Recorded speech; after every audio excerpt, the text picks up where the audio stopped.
Welcome, everybody. Welcome this evening to the Indie Show. And I got my buddy Bob here. There he is. He's just getting his camera all adjusted there, adjusting his jock strap, getting in his seat. And I'm just going to get rid of a couple of things here. So bear with me a second here. Let's remove that. There we go. Look at that. We got cameras all over the place here tonight. Why are you showing Andy's studio? That's funny, eh? That's funny. Are you jealous? Yeah. You know what? I think there's something else here. I got another one here. I put an actual camera over the drums. So it's pretty cool. We're gonna be doing a jam this Saturday. Hey, buddy.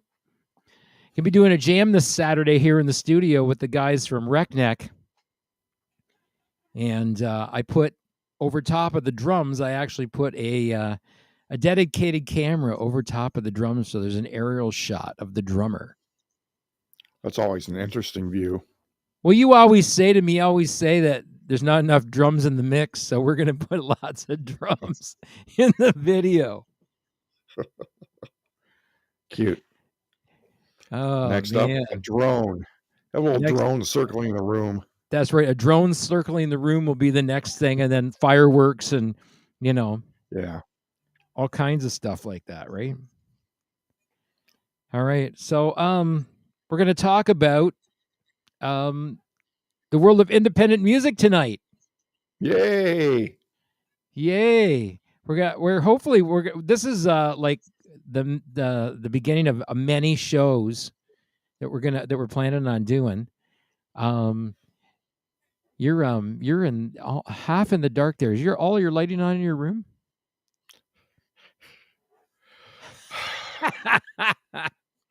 Hold on. I want to see that pretty face, man. All right, he's gonna switch some lighting up there. There. Well, he's doing that. I'll just flip over here so you don't see his. There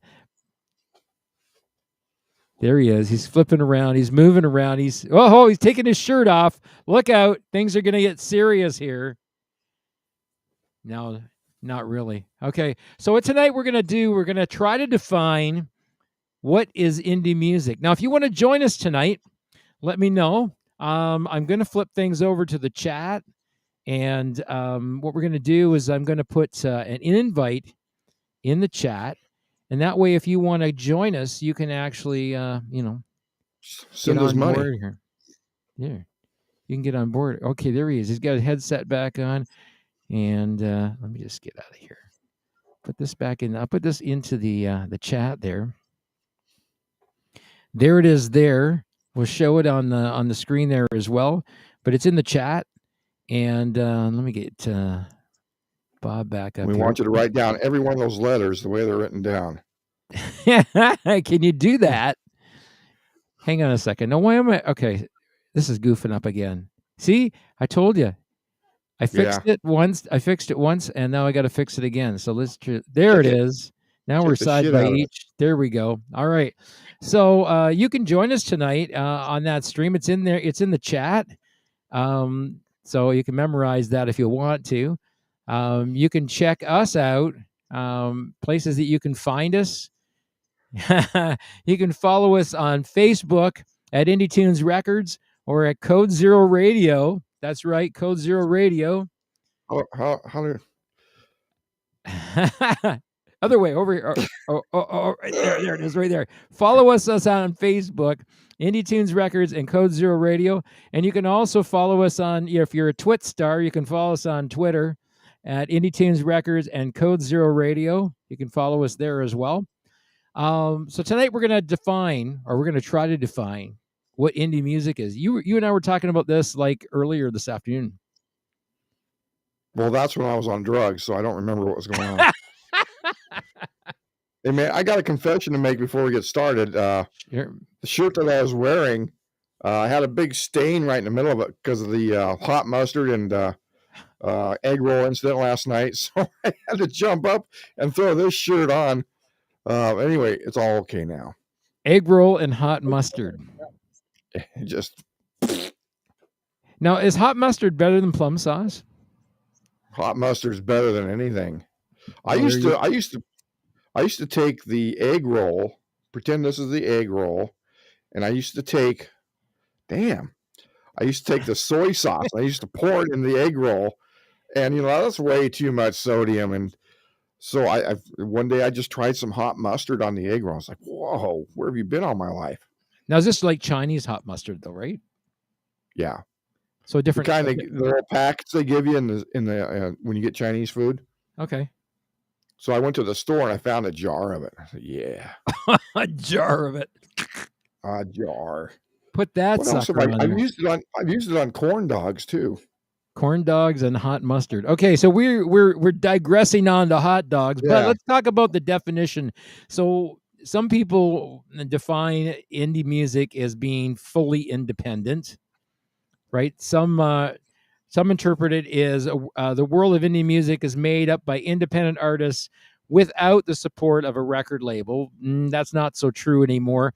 Indie music is often characterized as having a more grit and less of an eye towards commercial success. What do you think about that one? Yeah, I would have to agree. That, it's interesting because that is where part of my business model for my record label came from, right? Is that we put art ahead of commerce.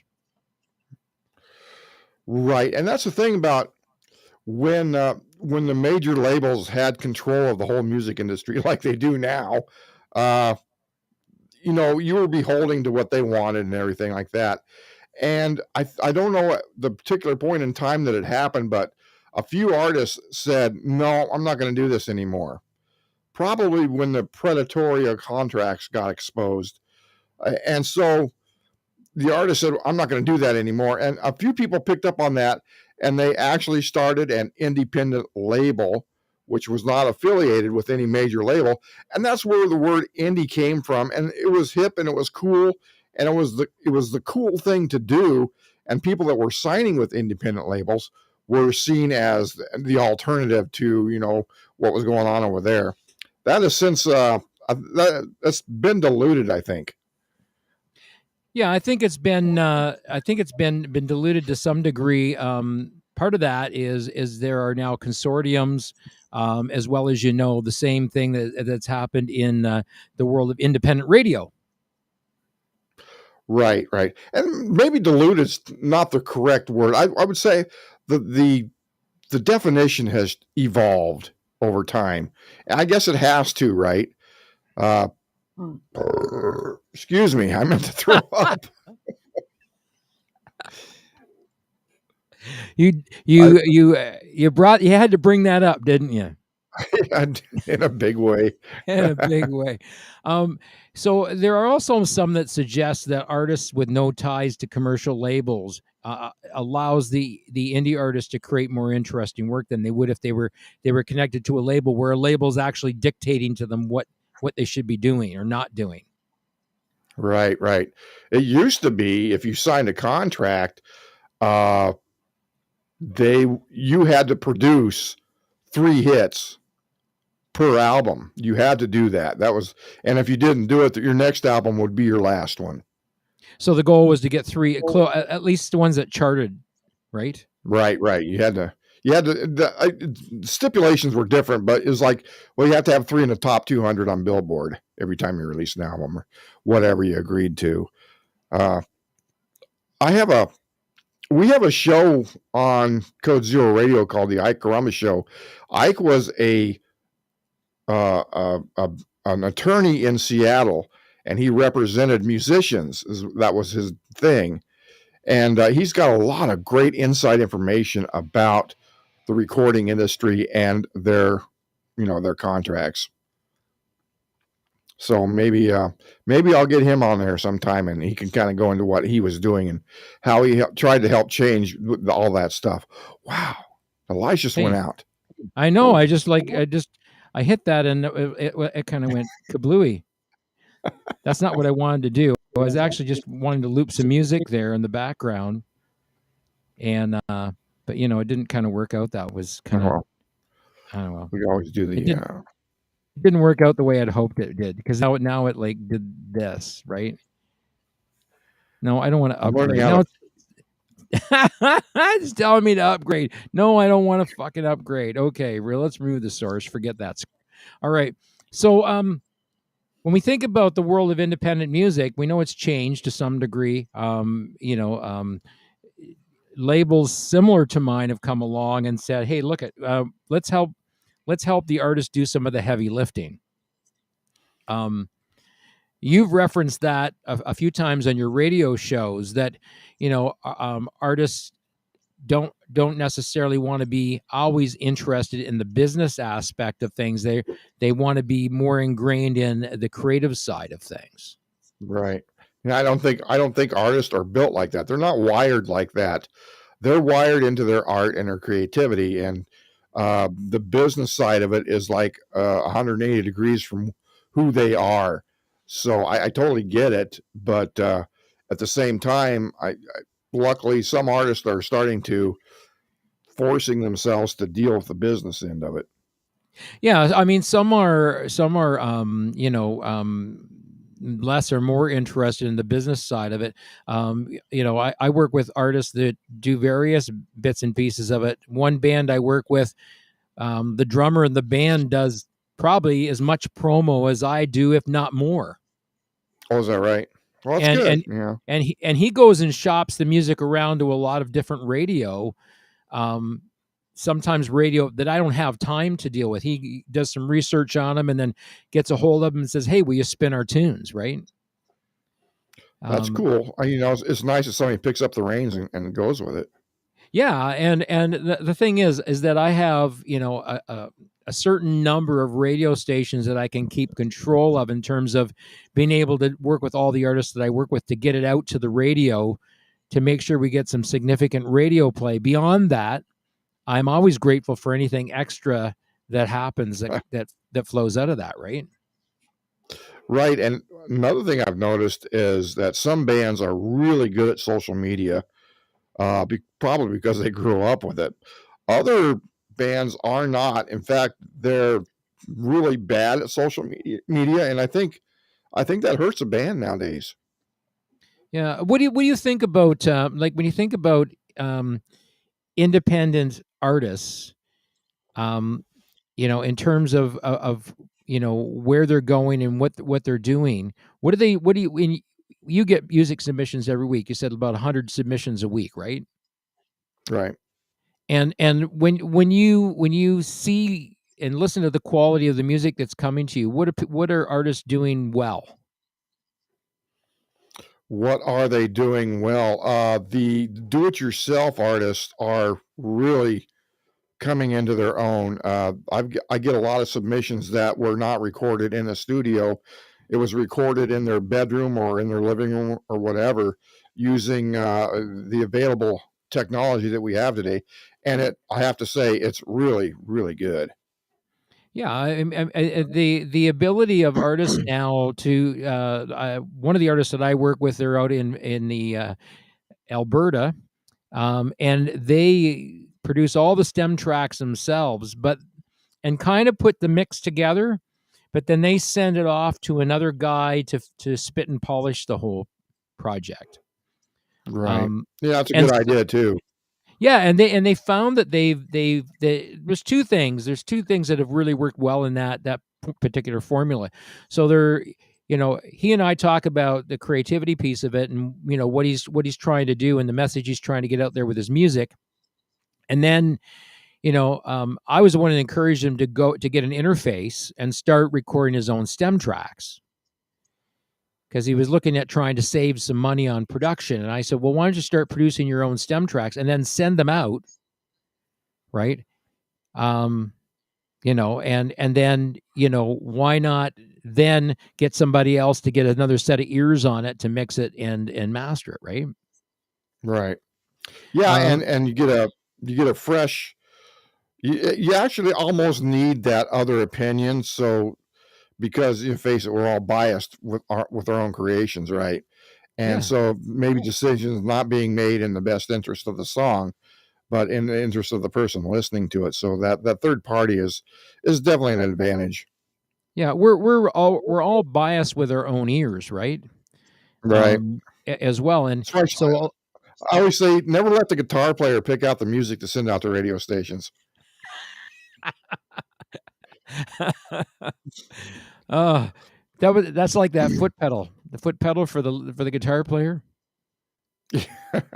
Loud and loud, isn't it? Loud and louder or something like that. I forget what it is, something like that. But you're right. I mean, one of the things that I've seen happening is people that are doing self-production doing a much better job of it. And then, like I say, some people come to me who've already doing fantastic jobs with production of music. So they have a really great product when they come to you with it. I think of, first of all, I want to comment here to this one here. Rich Maidman posts here. Some artists are over the top, but lots of material just plain needs work. Right? Yeah. So Rich is a radio show host. Rich is a radio show host as well, Bob. Rich, you're out in British Columbia, correct? Is it British Columbia you're in, or is it Alberta? I think it's Alberta. But Rich has a radio show. Don't be afraid, Rich, to post thing. And he quotes another band that I've had on the show, a band called Slant Six. They're from Alberta. They do a lot of their own production. They're actually doing it, I think, in one of the band members' garage, where they're actually doing most of the production. Yeah, and they put out a really good product. It's really, really well put together. It's mixed really well. They do all their own mixing and mastering, but everybody gets it. There's Rich is right there. Yes, he's in Alberta. Are you a guitar player, Rich? I think he's a guitar player as well. I think he's a guitar player as well. So over time, the word indie has come to describe an aesthetic or an attitude and a sound. Do you think that independent music carries its own unique sound? I think in the circles of it's more prevalent, it's more telling in like Americana or folk or even punk. But as far as the mainstream sound, I don't think it's really quite independent sounding, but I know what you're talking about. Yeah, I think there's a multi-instrumentalist, which is cool. I think there's something to be said for the level of independence that you see. But again, some artists, like I say, and you said as well, that some people don't want the business end of things. They really just want to do shows. They want to be able to produce music. And some of them are really busy working musicians. Like a guy I think of, for example, that I work with, Jeremy Ober. Right. Perfect example of a working musician who plays a lot of shows, doesn't have a lot of time. And Rich is a multi-instrumentalist. There it is. I play all the instruments on my stuff. And yeah, I think that there's definitely some stuff that I get from Jeremy where it's really, really well produced. The package is already there. The artwork is excellent. And it's like, okay, he just like, do what you want with my music, man. Get it out there. Get it out there and get it played on radio, get it out there. And if people like it and want to buy it, that's great. But you can put it anywhere you want. And he doesn't put any stipulations or restrictions on me. He gives me free reign to basically do whatever I want with his music. Yeah. So, well, that's good. He's one of those rare musicians that can put their trust and faith in people and trust them totally without any, weirdness going on there. But he mainly uses Junior's Motel in Otho, Iowa to record at. And, he's got all this stuff at his beck and call. He could record this stuff himself, but he doesn't. He'll get the ideas and then he'll go to Junior's Motel and have Kirk run up the songs for him. So he's one of those people. Whereas, and the Second Player Score is the same way out of Vancouver, Washington. They have total capabilities of recording themselves, but they don't. They go to a studio because they work with the engineer and they trust them, and to represent what their music's all about. Mm-hmm. Mm-hmm. And then there are some who basically will say, look, you know what, you do what you want in terms of, where you want to shop it around a radio, but we're going to do this and this and this. And there becomes sort of this collaborative effort between myself and the artist. And that's the difference now, where independent labels like mine, we don't dictate to the artist what to do. We really just say to the artist, look, we're an extension of you. How do you want Yeah. us to, what can we do to help you to get your music out in front of more people? What is it you want us to do to help get your music in front of more people? And some of them are like, I don't even care if you put it on free giveaway platforms, because it's not about the money for me. It's about getting my music in front of as many people as I can. And if down the road people think there's value in what I'm producing, then pay me for it. What do you think about that? Giving away your music? Well, I mean, there are some independent artists that have just gone to that point where they give away their music rather than looking at getting remunerated from it, because they're not necessarily looking at, getting rich off of it. They're looking at getting their music in front of as many people as they can, because they're, some of them are writing definitely with a message, right? Yeah. Some of them are not necessarily saying, hey, I got to make money off every song that I write. But if there's money in it, I'm not going to, turn that down either. Right.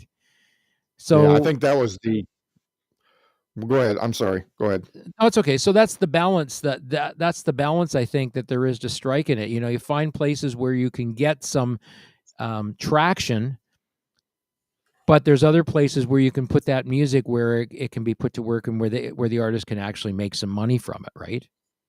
Right. I think a good model in that instance is to release a few tracks, a few singles for no charge, and if people want to hear more of the band, then they have the option of like going to Bandcamp and buying the full album or the full CD. But in that instance as well, you better be very, very good at that. Yeah, your definitely. song's got to be great. Yeah, you gotta have you first of all have to have a good product, Right. And again, this whole notion of indie, for some has changed. Some have become more consortium natured, in the sense that they're maybe even moving away from what I would call the purist indie movement to something that's a little bit different, that's more of a hybrid, let's say. Yeah. And there are independent labels that have actually been bought up by mainstream labels, but they don't advertise themselves as being connected to those mainstream labels. Right. And that's a tough call, because I mean, there's a lot of artists using Patreon and some forms of crowdfunding for their efforts, which is fine. And some of them are making money, but they're not making money. You know what I'm saying? They're making enough money to keep going and doing what they're doing, which is fine. But as far as the future, I don't know, man. That's a tough call to make. Yeah, it's and the working musicians that I work with tell me there are two sources right now for their main income, and that is, well, there's actually three. One is definitely touring, playing live shows. Yeah, they make more money playing live shows and selling merchandise. A lot of times selling merchandise at their live shows or selling it online. And then the third is selling physical copies of their music at their shows. Yeah. I guess what you have to let go of is the fact that in the 80s, Bon Jovi and Def Leppard and all that, and making billions of dollars and getting ripped off most of it, but they made enough money that they can cruise through the rest of their life. That was kind of the ideal, and that's why you wanted to be a musician, and that's why you wanted to sign with a record label to reach that financial status. But I think most artists have come to realize that's not going to happen. You're going to have to establish several different channels of revenue and make a comfortable living. You won't be a jet setter by any means, but you'll still be able to do your craft. Yeah. Yeah. And I guess the thing is that, I guess, as we explore this, we're going to talk about people's, journey into the world of independent music. My true journey into the world of independent music started around 2016, when I built my studio here, and then people said, "Oh, can you record for me?" And I knew all the aspects related to recording, but I didn't realize how difficult it really is to get a really good, solid recording, and how much work it would take to get, to the point where you would actually harness something that you thought sounded really good when you were done with it at the end of the day. Yeah. Right. Yeah. I kind of did the same thing. I started recording bands, and I built up my gear to that point. And then I started the radio station. I thought, well, that works well together because they can come and record here, and then I could put it on the air. Well, I found out that, producing and mixing and mastering an album is a lot of freaking work. And so you really can't do both. It is a lot of work. You got to put your hours in. Yeah. What about you people out there? What's your journey into the world of independent music? Throw it down in the chat here, or if you want to join us live, we did put it up there. I'm going to throw it back up there again. There it is. HTTPS studio restream IO guest, and then there's the whole gobbledygook after that. So you can actually go into the chat here. You can cut and paste that. Go on over to restream. You can even download it on your phone. I recommend you use a set of earbuds when you're talking to us online, because the microphone speaker thing back, doesn't work so good on a phone. So have a way to isolate. If you do use that link, open it up in a browser on your phone. Yeah. Don't open it up with the app. Yeah, Brave or Chrome or one of those works really, really good to open it up. So, we're going to spend the next few weeks, talking about our journey into the world of independent music. We're all going to invite you to come online. We're hopefully going to get some guests coming online. We've got some producers who actually produce for major labels, who in their off time do work with independent artists. So, people that have feet in both camps. Right. So, right. And, interesting. We got The Rock, Dwayne Johnson, coming on next week as well. That's right. So yeah, he's going to be flexing his chest muscles, pectorals. Oh man, I know. It's a good thing you didn't say we got Joe Rogan coming on the show. Would be banned. Or they banned, could call him, I tell you. Or they could call him Joe Rogaine because he doesn't have any hair, right? But I think he prefers it that way. I'm not quite sure. Shaves it.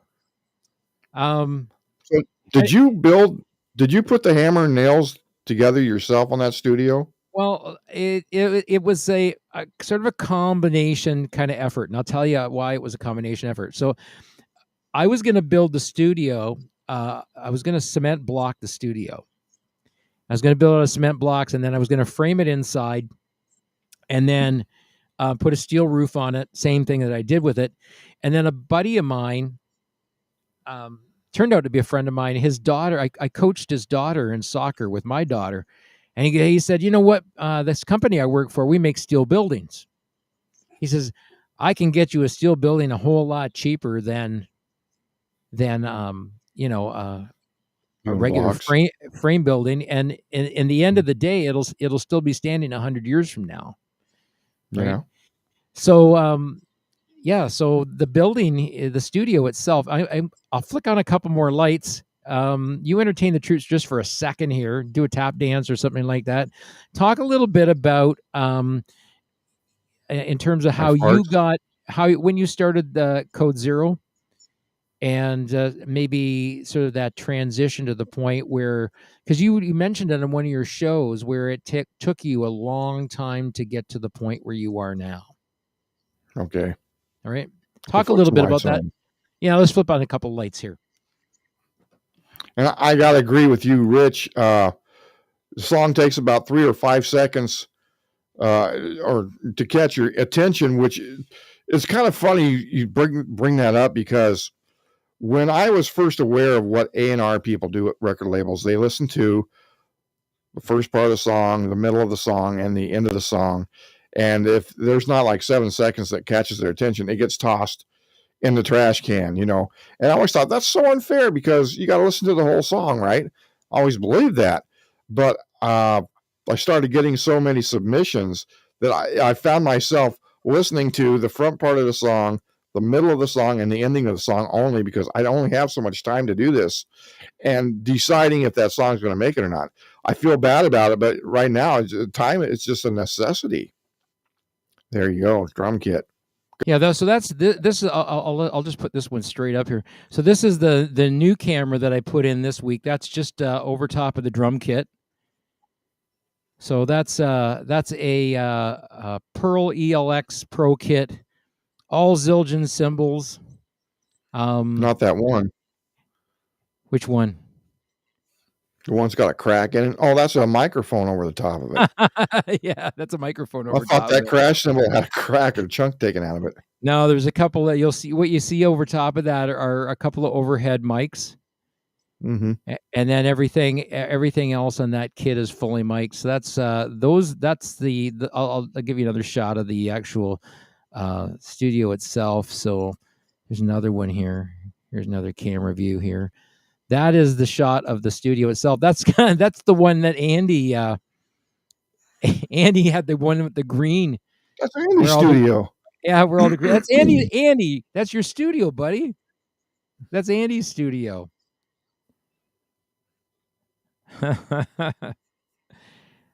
What's Rich say? Rich is saying, as a DJ, your song has about 3 5-second chances to catch my attention. What do you think about that? Yeah, we were discussing that about, you only got so much time in a day, and when so many submissions, you got to go through the songs really fast. And and another thing on that end is some bands will send you an entire album, like 12, 13, 14 songs, and they're like, pick one. Well, no, I'm not gonna listen to every one of these songs. I don't have the time. Yeah, what I've done differently with that, to kind of get away from that whole thing. Hang on a second. I'm just going to go over here and flip back to another camera. What I've done with that is I've actually started submitting singles. Oh yeah. And by going to single submission, it's worked better. And how it's worked better is that nearly every song I submit now gets some radio play.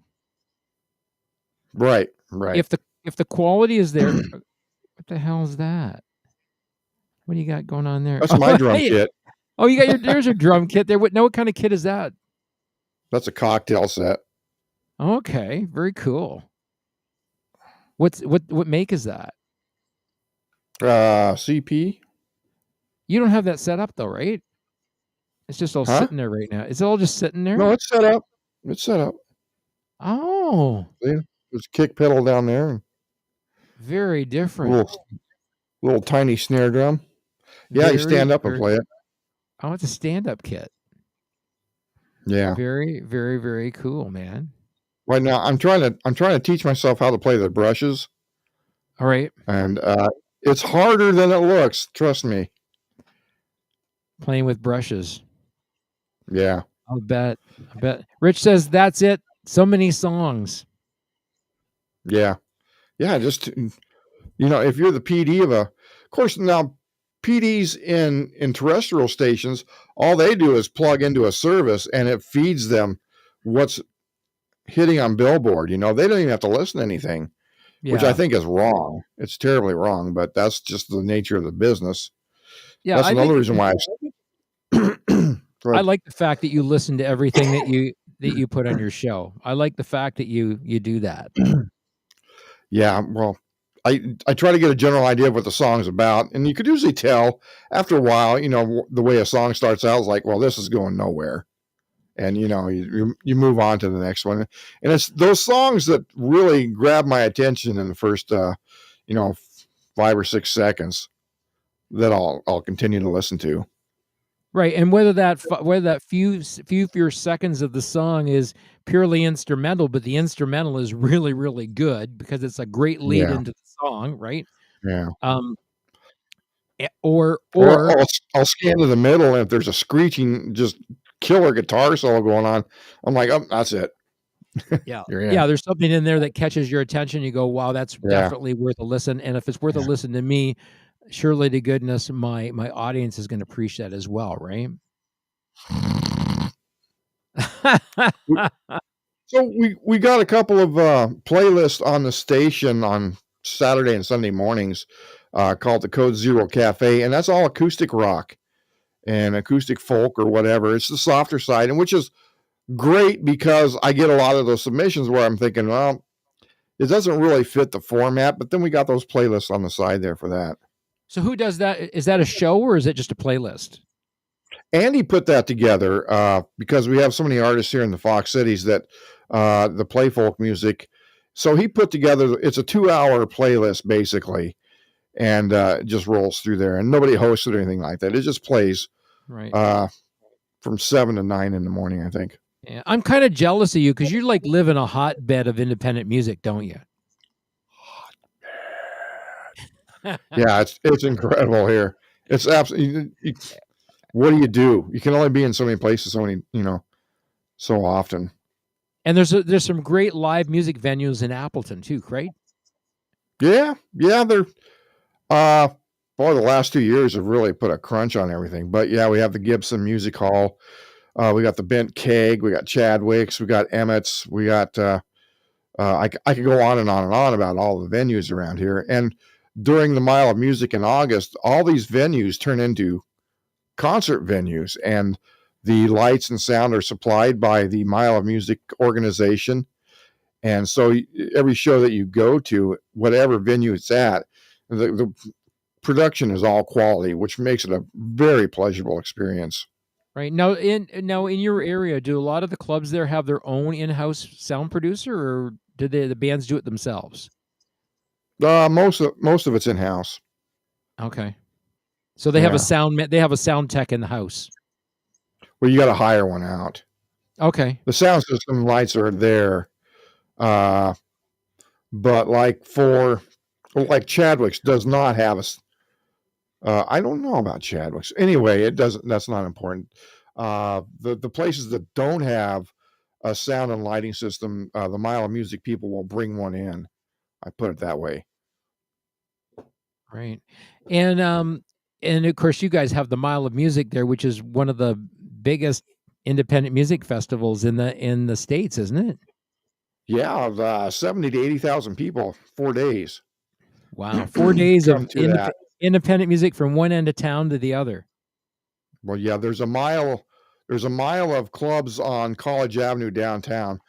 Obviously, that's why they call it the Mile. And that just turns into a big festival.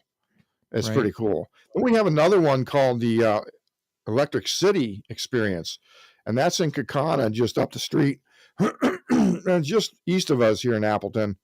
And they do the same thing. They set up several tents with stages, and it's original music being played all day. Wow. Yeah, I know. It makes me a little bit jealous. Although we had some we had some good venues around here for independent music, and then of course it went by the wayside, and the last couple of years, as you know, killed a lot of the smaller venues and a lot of the venues that specialize in independent music as well. Yeah, it went tough. Yeah, it hurt a lot. Luckily, I don't think anybody closed here. They just shifted their focus away from music to dartboards. Right. Don't ask me why. Well, I mean, for a while, weren't there? I don't know what you guys had there, but up here in Canada, we had rules that no singing, no dancing. No, seriously, man, it was that bad. No What are you singing, no supposed to do? dancing. At one point in time, they were putting plexiglass up in front of the bands so they couldn't spit on the audience. Good grief. Never had that down there or over But there. you could play with yourself, right? You probably could have. Yeah, you probably could have done that. But you couldn't, you were stopped from spitting anywhere. Rich has a comment here. The production quality has to be there, of course. The song has to stand up in the mix.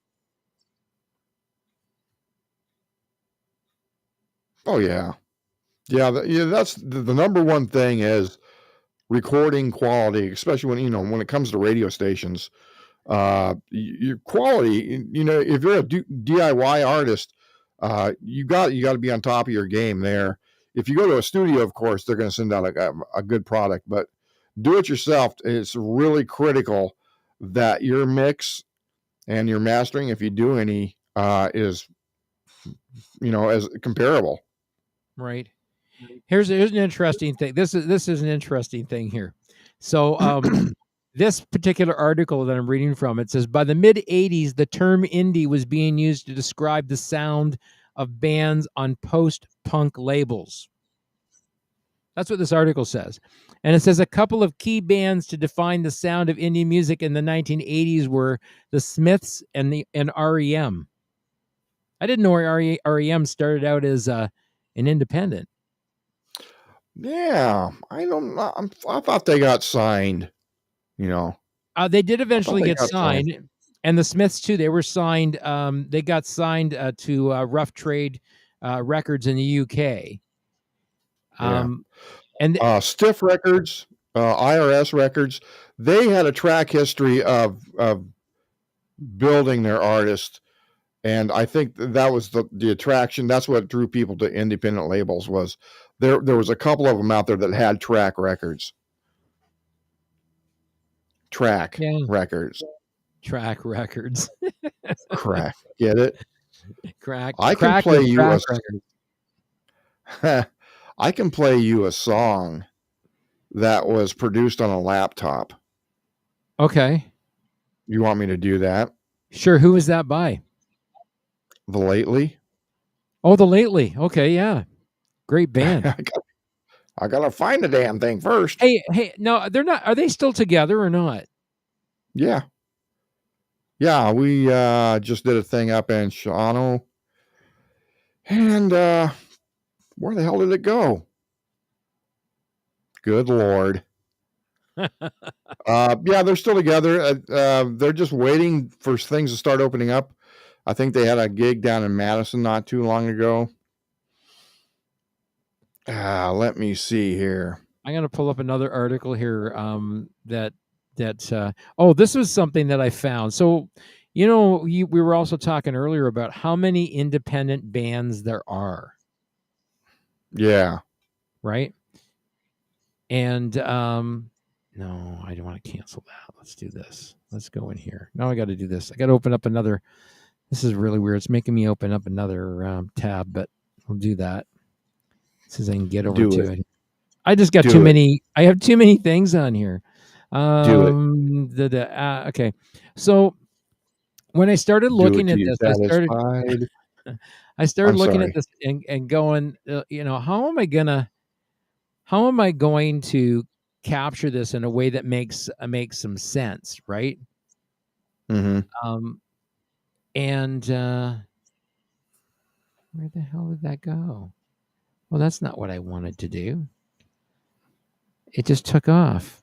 I had it there, and it just went away. I'm going to open it up another tab. Did you find that song yet? By The Lately, the laptop version. The what? It's a laptop version. No, it's the final product. Everything was produced on a laptop. On a laptop. Or Sam's got an amazing ear. So, and I'll tell you, I'll tell you the story behind this. Go ahead. I will tell you the story behind this. For just $67, you can make as many videos as you want, and you never. Can you make as many videos as you want? I think you could. Did you hear that? Did you hear that? Okay. I did hear that. Okay. Okay. I had to go to YouTube to find a Lately song. I don't want to dig through my in rotation folders because there's 2 billion songs in there. It'll take forever to find it. So this song here, oh my God, these ads are fucking driving me nuts. I know, it's the ads. The ads. There's like a bazillion of them. Where are you at? Okay. So I'll play the song called Old News. Sam, the guitar player, singer, produces everything on a laptop. Actually, they used an old church, an old refuge is what it's called. I think it was a monastery. But they went in there and he just plops down his laptop and plugs in some mics to the interface and they push the go button. And this is a good example of being on top of your game as far as a DIY artist. My very first song that I found on Reverb Nation when I decided to build a library for Zip Code Zero was I was on Reverb Nation and my wife found this band called The Lately, and they were out of Madison. And their song on the Reverb Nation was Behind the Scenes. So I downloaded it. I'm thinking, oh, they're never going to allow me to play this on the air. These guys are on top of, I thought they were like big time recording artists. On top of I the wish they game. were because they should be, but I got to be really good friends with them and they just love the fact that I play their music. And it just, the quality of the recording is just so amazing. So I'll play you like, give me like 30 seconds of it. Give me like 30 seconds. Okay, here we go.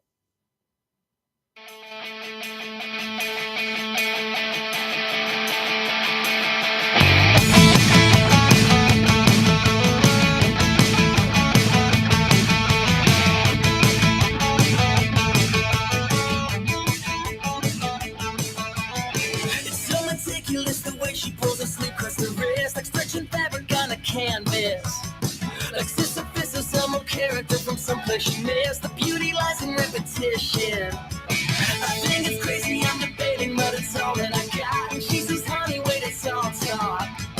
And it's amazing, I'm still waiting, and it's taking this long. Like chasing shadows on the sidewalk, I got it for you.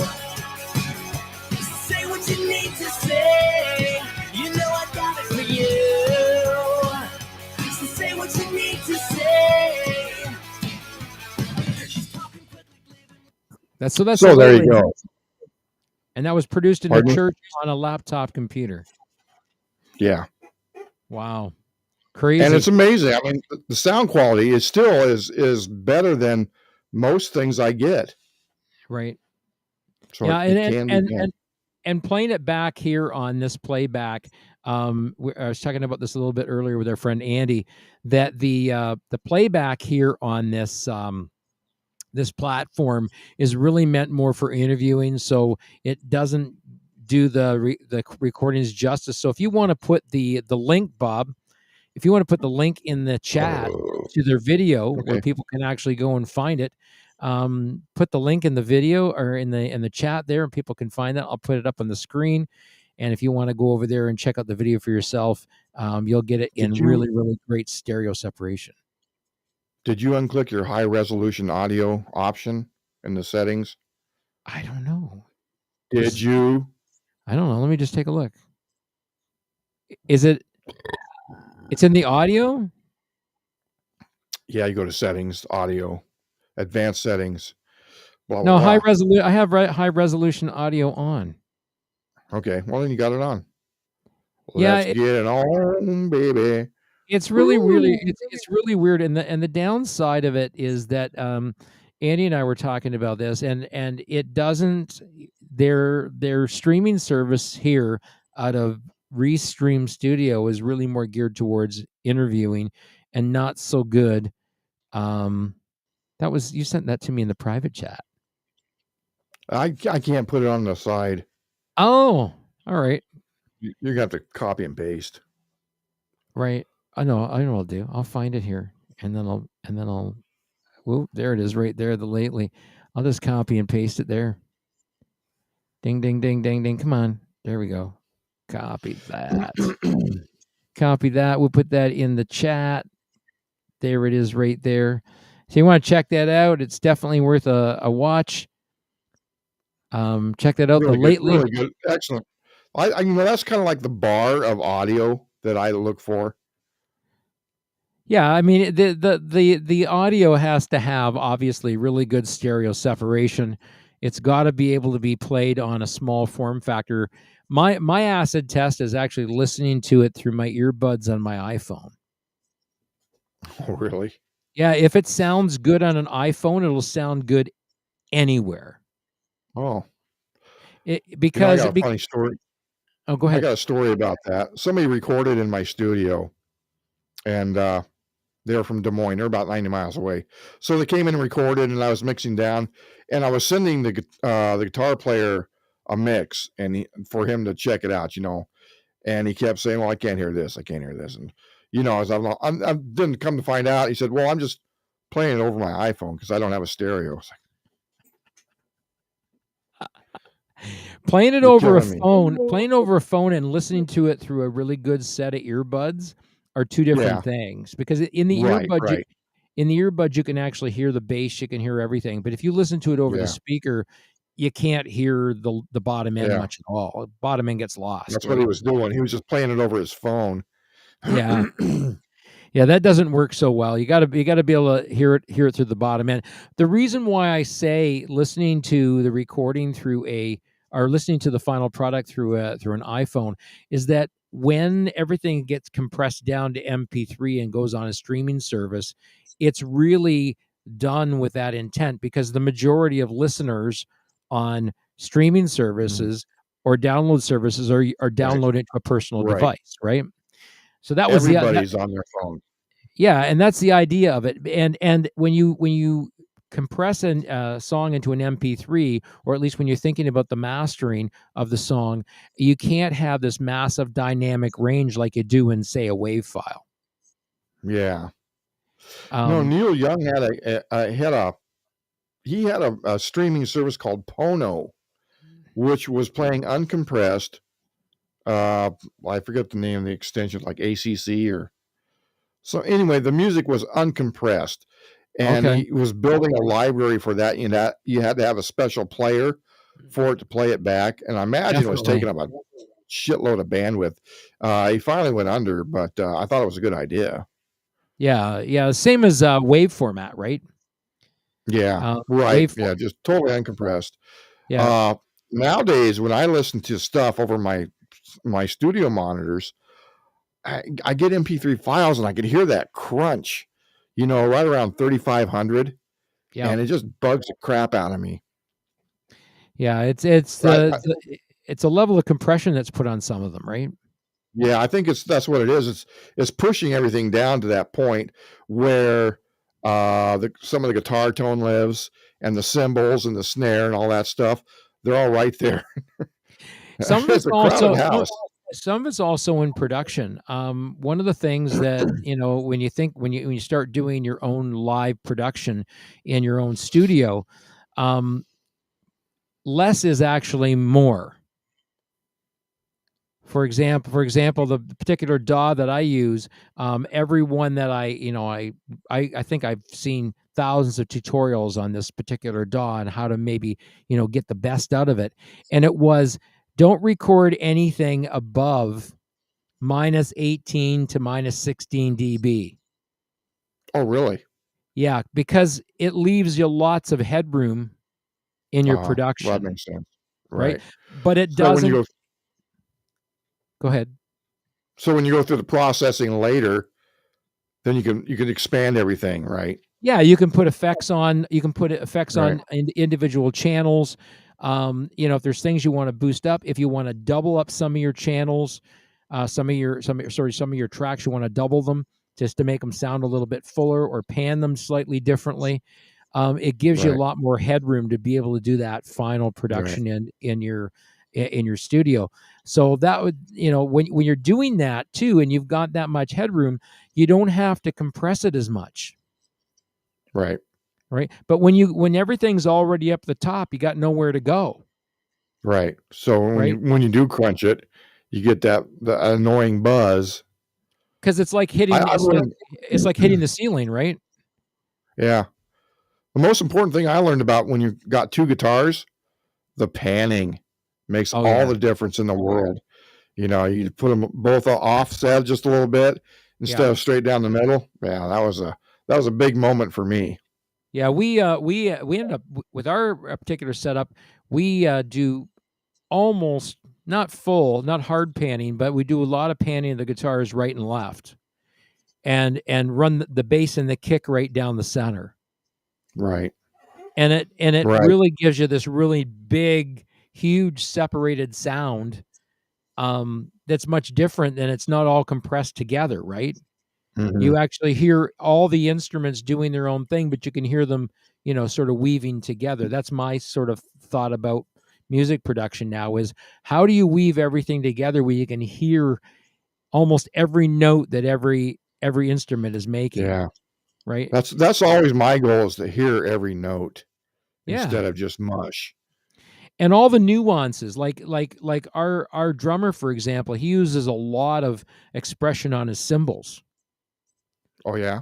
And if you don't capture that expression, it's there, right? And he uses them to express certain parts of the song, and to accent notes that we're playing on guitar. Sometimes he'll play off something I'm playing. He'll sometimes go off what the lead guitar player is playing. And to me, that's also part of your production, is how you perform the music as well, right? Yeah. Oh yeah. Yeah, you got to be going into a studio is not simply a matter of going and plugging in and playing. You really have to be paying attention to what you're playing, where you're playing, and what you're not playing. That's as important too. Know your song. Yeah. Know your song. So when we were talking about this before, I started thinking about this, and I've tried to find research. If anybody out there can find some research, definitely doing it. Rich says that the learning is endless. It is. Yeah. You know what? The more you find out, the more you don't know. That's right. There is every day. If you don't have the attitude that you continually can learn something, stop doing it. Mm-hmm. Because right.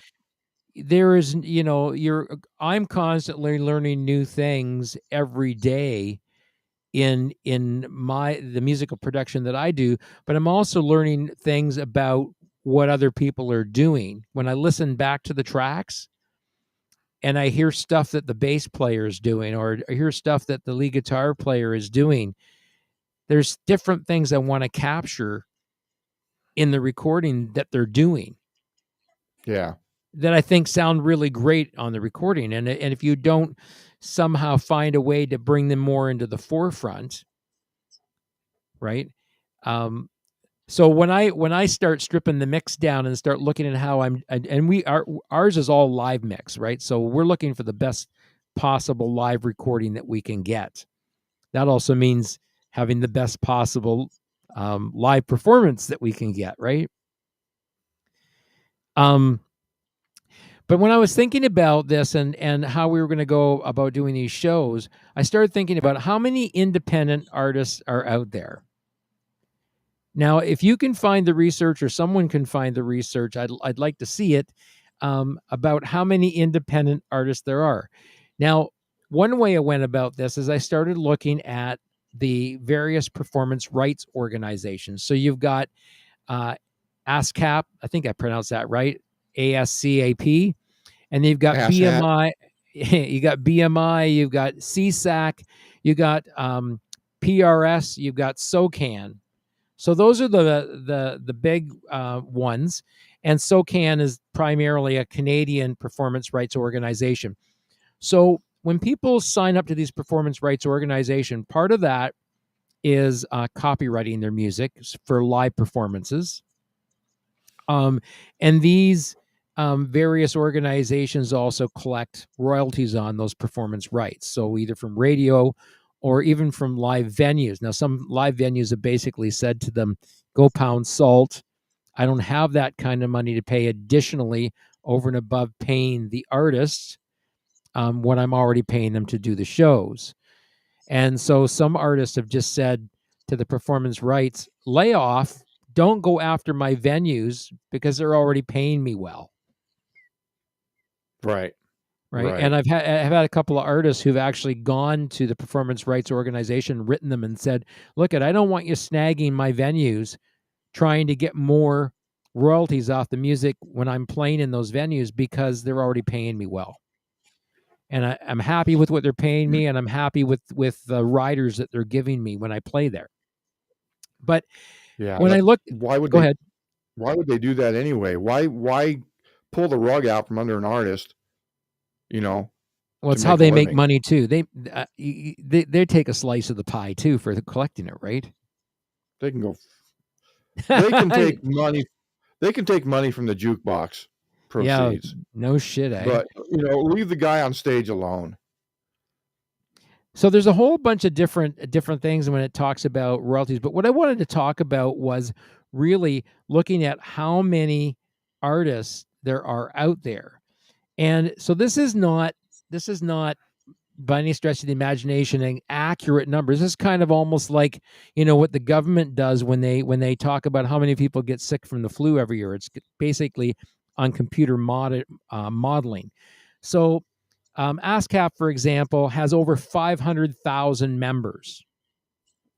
So there's like over 500,000 writers and musicians that are registered with ASCAP.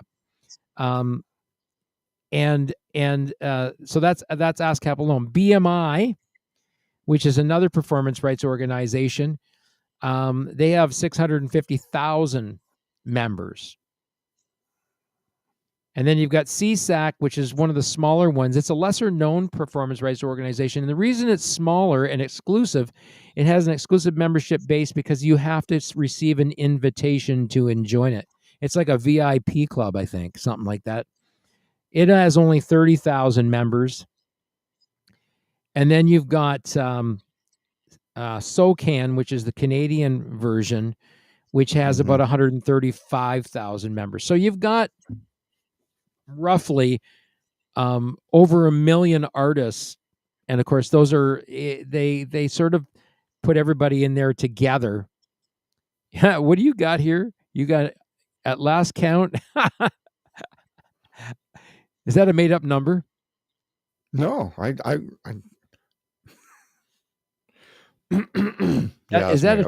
that's like a trillion, isn't it? Like 157 trillion. I was just punching in numbers. Numbers and commas, baby.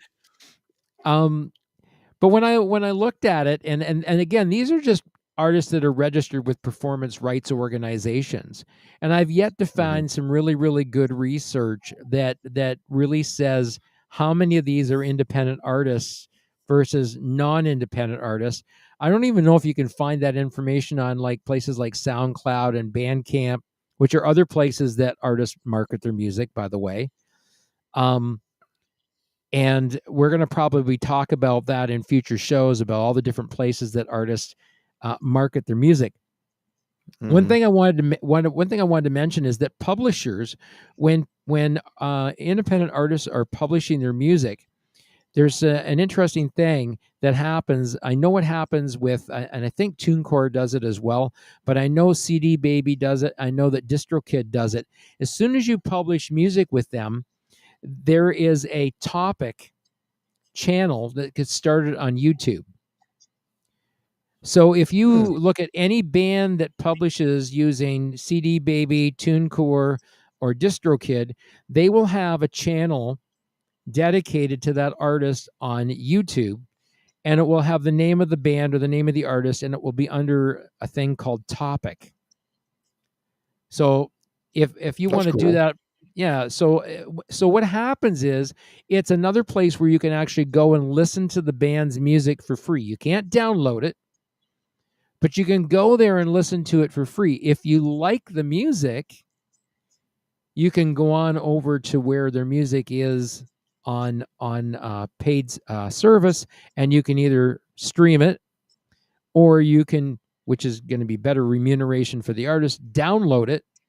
And iTunes is one of those, we talked about this earlier, iTunes is one of those streaming services where your monthly membership also pays for your own personal licensing of the song. So you can actually download into your library. And when you do, the artist gets paid that 99 cents or $1.29 for the track instead of, what is it, 1/100th of a cent for the stream? Yeah. Right? It takes a lot of streams to make a buck. Whereas one download, the artist can literally get paid $1. And still think about that. Even if the track's $1.29, that's cheaper than a cup of coffee. Oh yeah, and a whole album. Album is within your reach. Yeah, you can download a whole album for like $10. Right. And can't buy that at the store. Yeah, and some of it is just killer music, right? There's some really, really, really great independent music out there. And, I'm sure you feel this some days. I know I feel this way, that a lot of times when I think of all the independent artists that I'm aware of, that I'm just scratching the surface. Yeah. That's kind of intimidating in a way, because you realize that you can't get to it all, You can't get to it all. No. There is such a plethora of music out there. That's a big word, isn't it? Plethora. Of music out there that you probably cornucopia. You'll never get to it all. No. Right? It's a sad thing too. There's so many people trying to be heard above the noise, and there's too much noise. That's true. It's a big field. And here's an interesting thing. I'm going to look up this fact because I saw it the other day, and I want to make sure that I have it accurately. Fact. I was looking up a stat the other day, and you're looking up some lady's dress. What?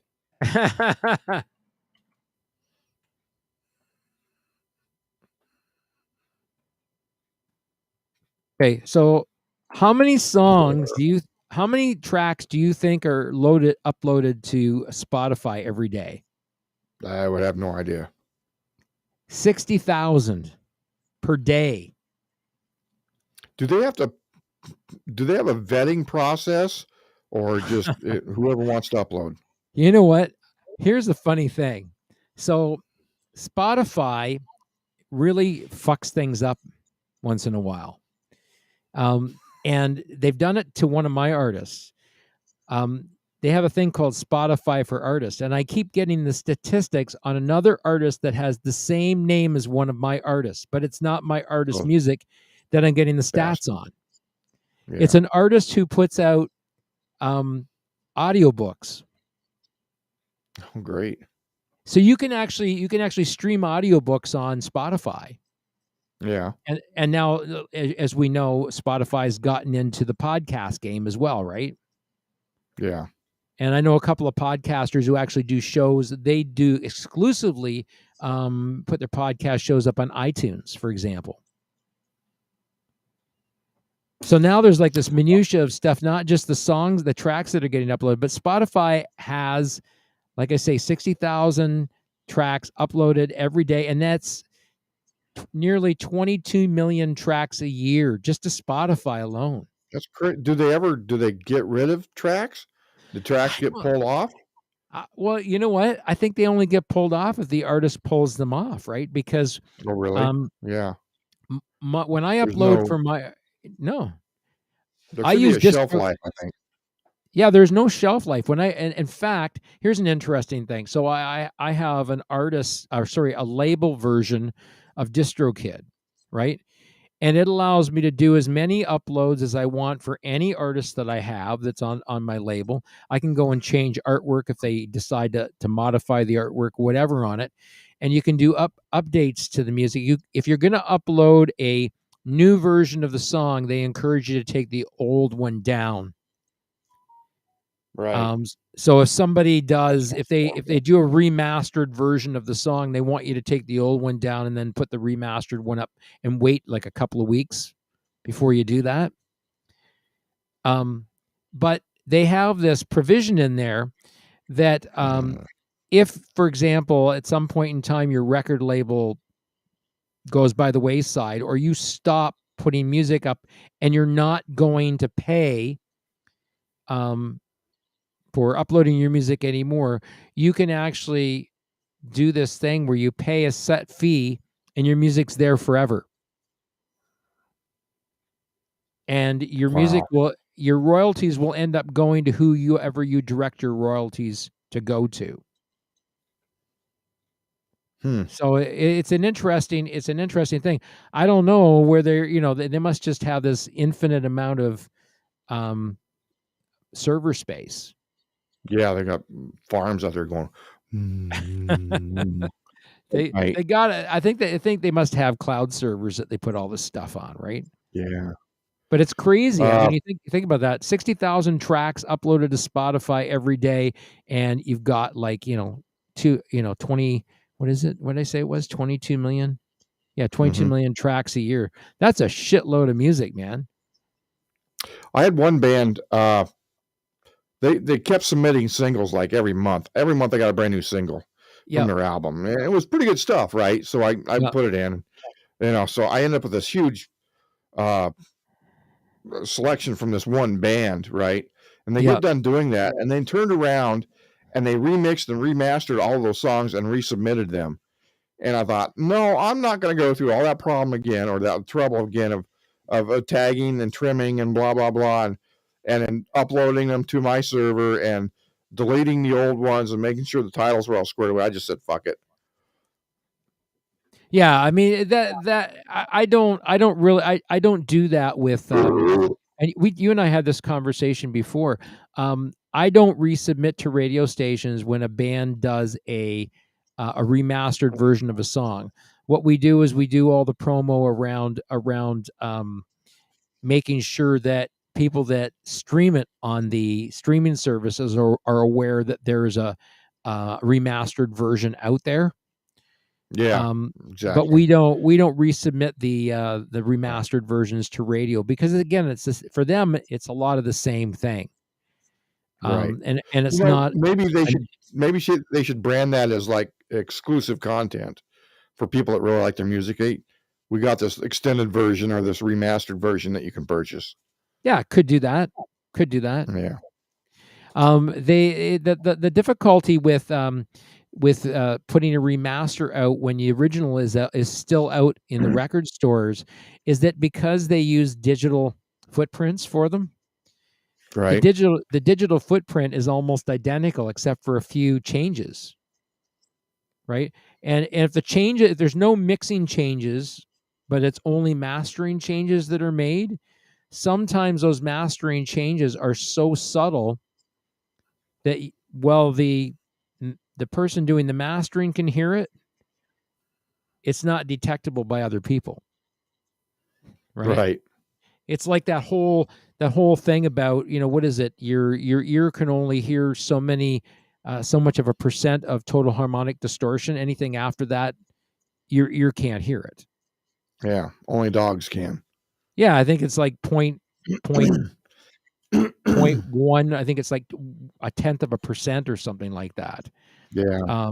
Anything below that, you can't hear it in the human ear anyway, of total harmonic distortion. Unless you take a song and totally redo it like a EDM version or something like that. Maybe you could do that. All right, so this week we started to define the world of independent music. We want to hear your story, though. We definitely want to know what your thoughts are on it. So, down the road, don't be afraid to join us. And hang on a second. Here we go. So Rich thinks that he believes that they do delete unplayed tunes. Ones that score low on their metrics. Possible. It's possible. I haven't got anything yet but then all of our artists get a decent amount of streaming. So I'm not exactly sure. I have an artist. It's an interesting thing. They came to me a few years back, maybe 3 years ago, that I started releasing their music for them. They disappeared. Oh yeah.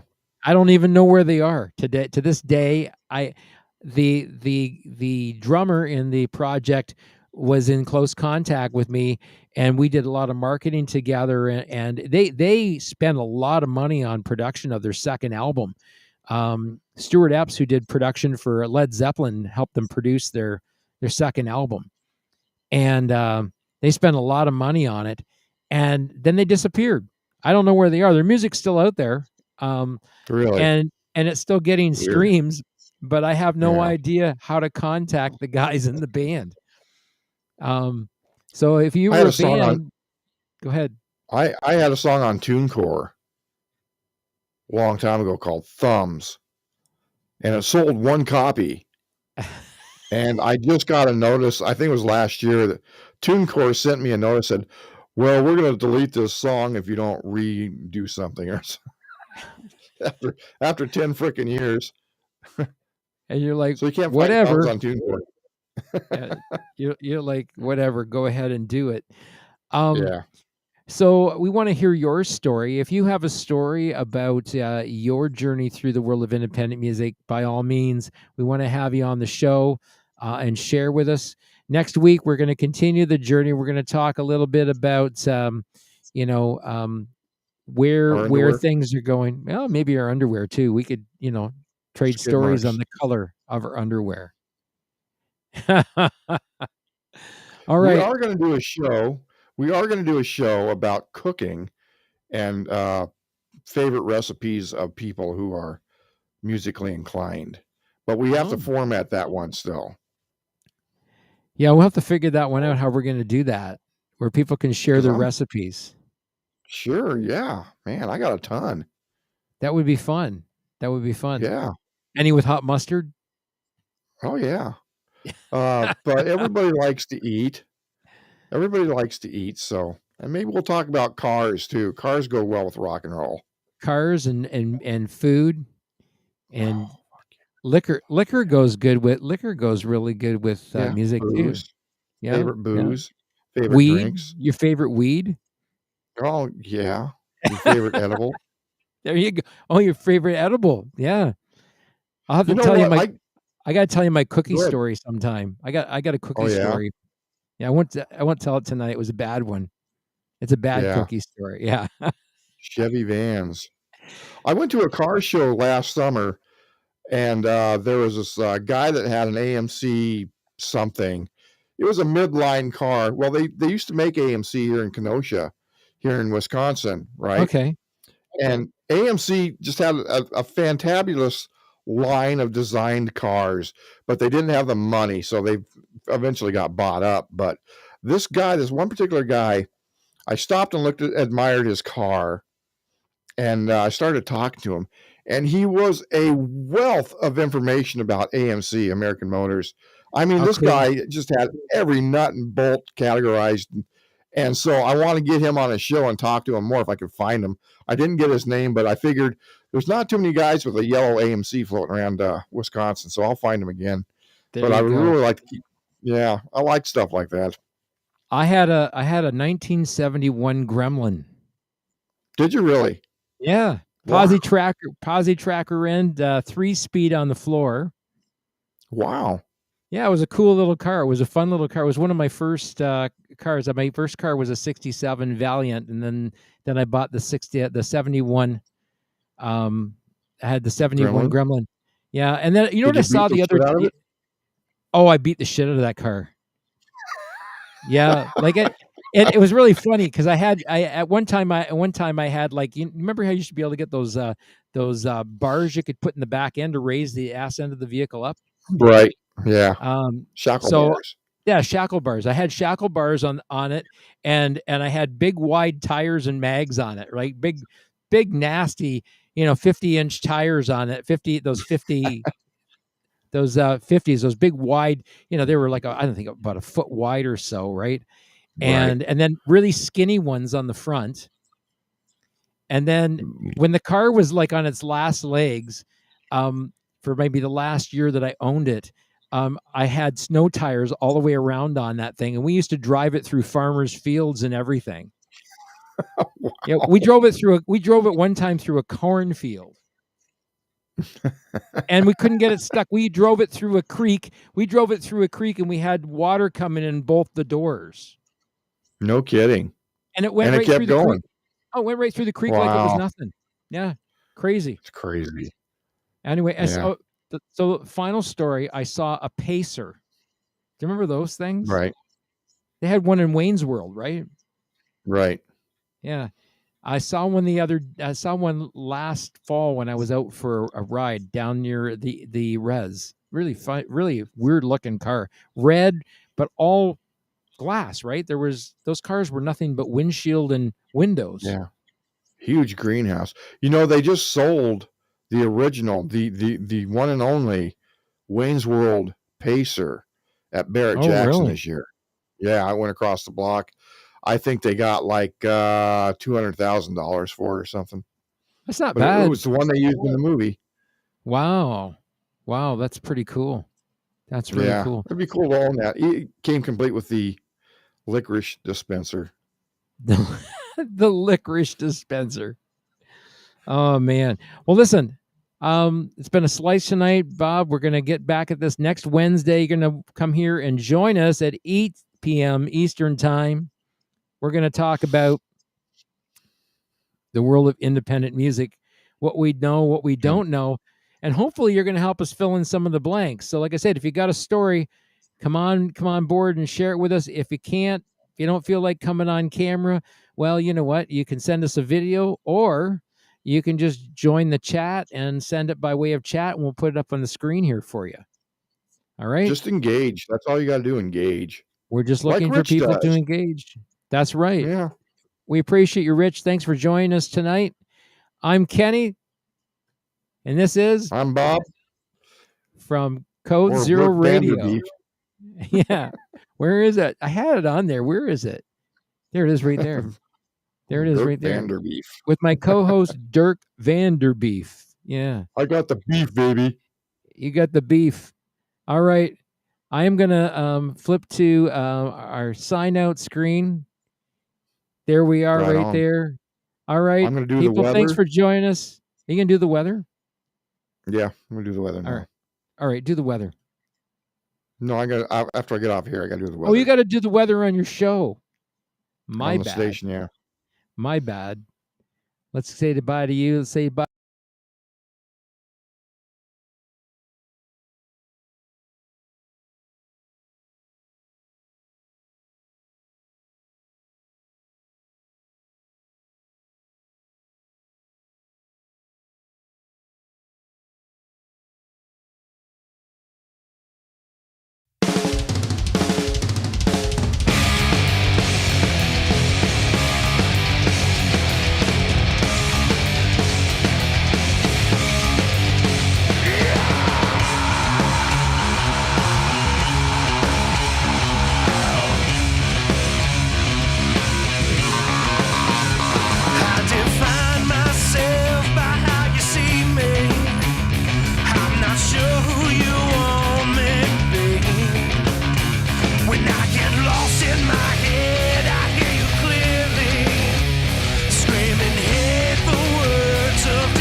a voice inside